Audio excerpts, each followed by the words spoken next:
जलियांवाला बाग हत्याकांड से भी एक बड़ा हत्याकांड किया था अंग्रेजों ने, जिसे इतिहास की किताब में जगह नहीं दी गई।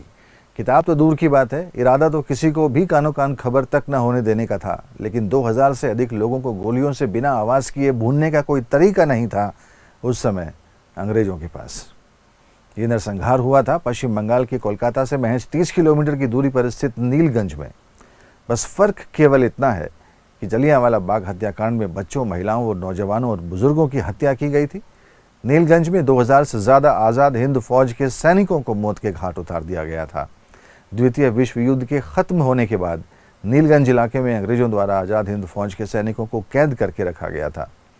इस जगह पर उन्हें युद्धबंदी बनाया गया, उन पर बेलगाम अत्याचार किए जाते रहे और फिर एक दिन उन सभी निहत्थे सैनिकों को गोलियों से छलनी कर दिया गया। नीलगंज आज़ाद हिंद फौज के हजारों सैनिकों का सबसे बड़ा शहादत का केंद्र है।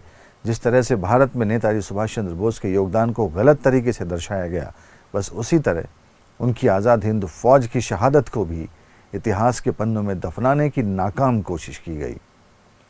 आखिरकार क्यों एक साथ 2000 से ज़्यादा सैनिकों को मौत के घाट उतारा अंग्रेजों ने?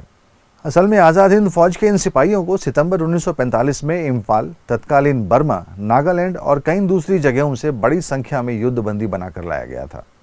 इन वीरों के युद्ध कौशल से अंग्रेज भली भांति परिचित थे। अंग्रेज जानते थे कि इन सभी सैनिकों को ट्रायल के लिए लाल किले ले जाना पड़ेगा। वहाँ अगर इन्हें छोड़ दिया गया तो ये बाहर जाकर चुप नहीं बैठेंगे।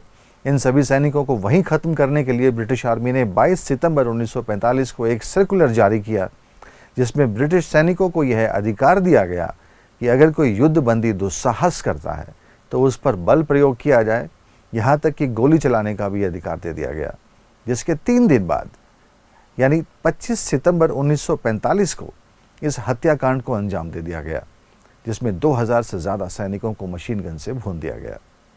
नीलगंज नरसंहार के बारे में बहुत ही कम लोगों को मालूम है। कितनी क्रूरता के साथ यहाँ आज़ाद हिंद फौज के वीरों को मौत की नींद सुलाया गया था। वहीं इस मुद्दे पर कोई काम भी नहीं कर रहा था, लेकिन बनारस के सुभाष संस्था के महासचिव तमल सान्याल इस नरसंहार पर निरंतर कार्य कर रहे थे, वो भी तथ्यों के साथ। सबसे पहले उन्होंने कोलकाता के उन लोगों से संपर्क साधा जिन्हें इस बारे में थोड़ी बहुत जानकारी थी। इस विषय में इन लोगों को मालूम तो था, मगर सबूत किसी के पास नहीं था। जब कहीं से कोई सबूत हाथ नहीं लगा तो इन्होंने नेशनल आर्काइव जाने की ठानी। नेशनल आर्काइव में एक तो जनरल सेक्शन होता है, दूसरा होता है प्राइवेट आर्काइव्स। अब आज़ाद हिंद फौज से जुड़े तथ्य मिल सकते थे तो प्राइवेट आर्काइव्स में। यहाँ आज़ाद हिंद फौज से जुड़े करीबन 995 पन्ने थे, जिनमें से कुछ मिलता भी या नहीं इसकी कोई गारंटी नहीं थी। कई महीनों की मशक्कत के बाद एक लेटर हाथ लगा जिसका कोई टाइटल नहीं था। ये लेटर जी एरिया के हेडक्वार्टर 303L के मेजर जनरल द्वारा लिखा गया था। इनके द्वारा ये लेटर नीलगंज नरसंहार को लेकर GS branch directorate of military intelligence GHQ Delhi को लिखा गया था।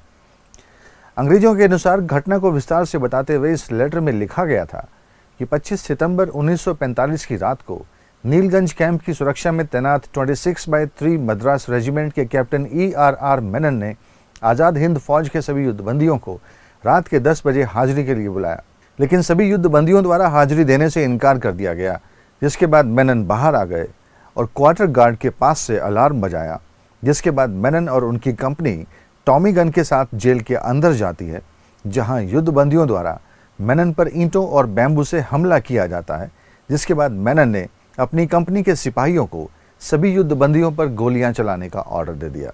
नीलगंज कैंपस से थोड़ी दूरी पर रह रहे लोगों ने बताया कि रात भर गोलियां चलने की आवाज़ें आती रहीं और सुबह सुबह वीरों के शवों को आर्मी ट्रकों में लादकर नवाई नदी में फेंकने के लिए ले जाया जा रहा था। उस समय पूरे नीलगंज कैंपस से लेकर नवाई नदी तक खून ही खून बिखरा पड़ा था।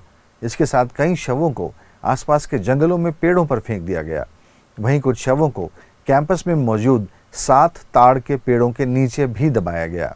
इस हत्याकांड की जांच में निष्कर्ष ये निकाला गया कि हत्याकांड तो हुआ, लेकिन इस हत्याकांड से जुड़ा कोई भी शव बरामद नहीं किया गया है। हालांकि दस्तावेजों में मेयर नाम्बियार और कैप्टन मेनन को सस्पेंड करने का जिक्र भी किया गया है। वहीं इंडियन नेशनल आर्मी के कर्नल GS ढिल्लन अपनी डायरी के एक पन्ने में लिखते हैं कि उस दिन 2300 सैनिकों को मार गिराया गया था। अब हर साल 25 सितंबर को स्थानीय लोग उन वीरों को श्रद्धांजलि देने के लिए नीलगंज के जूट रिसर्च इंस्टीट्यूट के गेट के बाहर बने स्मारक तक जाते हैं, क्योंकि उन्हें संस्थान के अंदर जाने की इजाज़त नहीं है। मजबूरन नीलगंज के लोग गेट के बाहर बने स्मारक पर ही अपने शहीदों को श्रद्धांजलि देकर लौट आते हैं। नीलगंज के इस जूट रिसर्च इंस्टीट्यूट परिसर के अंदर कुछ पुरानी इमारतें भी हैं, जहां बताया जाता है कि यहीं पर आज़ाद हिंद फौज के सैनिकों को कैद करके रखा गया था। उस समय अंग्रेजों द्वारा इस वारदात की भनक किसी को लगने तक नहीं दी गई, मगर भारत को आज़ाद कराने वाले वीरों की शौर्य गाथा कहाँ किसी से छिपने वाली थी। इन वीरों की मौत से भारतीय आहत थे, जिसके बाद देश में अपने योद्धाओं की मौत के खिलाफ अंग्रेजों की सेना में शामिल भारतीय सैनिकों ने बगावत कर दी और इसी के कारण अंग्रेजों को भारत छोड़कर यहाँ से भागना पड़ा।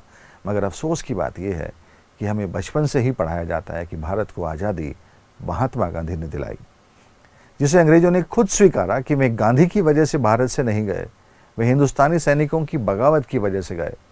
लेकिन जो आज़ादी के मुख्य किरदार हैं, उनका इस देश की हिस्ट्री की किताब में कहीं कोई जिक्र तक नहीं है। अब बिना खड़क बिना ढाल आज़ादी कैसे मिली और मोहनदास करमचंद गांधी साबरमती के संत कब और कैसे हो गए, ये तो कवि प्रदीप ही जाने। वैसे ये गीत कवि प्रदीप ने आज़ादी के 9 साल बाद पंडित जवाहरलाल नेहरू के शासनकाल में लिखा था।